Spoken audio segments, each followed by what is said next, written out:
করে দিয়ে যাচ্ছ না কেন? আমার এই অদ্ভুত জীবনের টানাপোড়েন আমি আর কিছুতেই সহ্য করতে পারছি না, পারছি না, পারছি না। হে ঈশ্বর, হে প্রভু, তুমি আমাকে মুক্তি দাও, আমার মৃত্যু দাও, মৃত্যু। না না, এসব কি ভাবছি আমি? কেন ভাবছি এসব কথা? আমার আমার মাথাটা কেমন গোলমাল লাগছে, পাগল পাগল লাগছে ও নিজে। আমার আমাদের সমস্ত অদ্ভুত আচরণ দেখে এবারে লোকেরা কত কিছু ভাবছে, কিন্তু কিন্তু আমি শুধু ভাবছি যেমন করে ওকে একটু সুস্থ হয়ে ওঠার চেষ্টা করতে হবে, যত তাড়াতাড়ি সম্ভব ওকে একটু সুস্থ হয়ে ওঠার চেষ্টা করতে হবে। আমি এখন থেকে শুধু সেই চেষ্টাই করবো, সেই চেষ্টাই।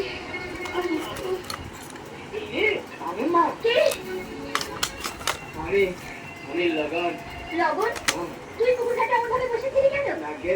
বাবার মুখে শুনেছি তুই নাকি কিছুদিন আগে আমাদের বাগানেও এইভাবে লুকিয়ে বসেছিলি। ব্যাপারটা কি রে লবণ?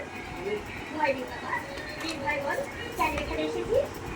লিবিয়া মেজবাকে দেখতে এসেছিল। কি বললি? লিবিয়াকে দেখতে এসেছিস?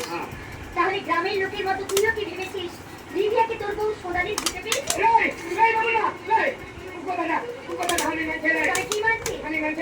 আমার সবারই চরণ লিবিয়া মেজবা হয়ে জন্ম নিয়েছে। আমি তাকে দেখতে এসেছিলাম। আপনি বলেন বাবুমা, কি লবণ কি অন্যায় করেছে আপনি বলেন? ন্যায় কি অন্যায় ঈশ্বর জানে লবণ, আমি জানি না। আমি শুধু তোকে বলছি এইভাবে লুকিয়ে তুই কোনোদিন লিবিয়াকে দেখতে আসিস না, কারণ গত জন্মে সোনালির সঙ্গে এই জন্মে লিবিয়ার কোনো সম্পর্ক নেই। বাবুমা লিবিয়া মেজবারের সঙ্গে দেখা হবে না। ওকে আমার কথা বলবেন না। আমি শুধু দূর থেকে তাকে একবার দেখবো। লিবিয়া জাতিশ্বরী হলেও এখন বড় ঘরে মেয়ে হয়ে জন্মেছে, দুদিন পরে আমার ছেলের বউ হবে। তাই তোকে অনুরোধ করছি বাবা, এইভাবে লুকিয়ে তুই কোনোদিন লিবিয়াকে দেখতে আসবি না। কথা দে বাবা, কথা দে, কোনোদিন তুই লিবিয়াকে এইভাবে দেখতে আসবি না। কথা দিলাম, আমি কথা দিলাম বাবুমা।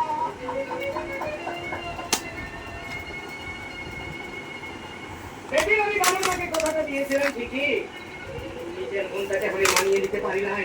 তাই এখন আমার মনে হচ্ছে ইচ্ছুকে ছুটে যাই ওই বাবুর পাড়ায়, সেখানে আমার সবারই পাড়া লিবিয়া মেজবাকে ওরা লুকিয়ে রেখেছে। কি আঘাত! মানুষের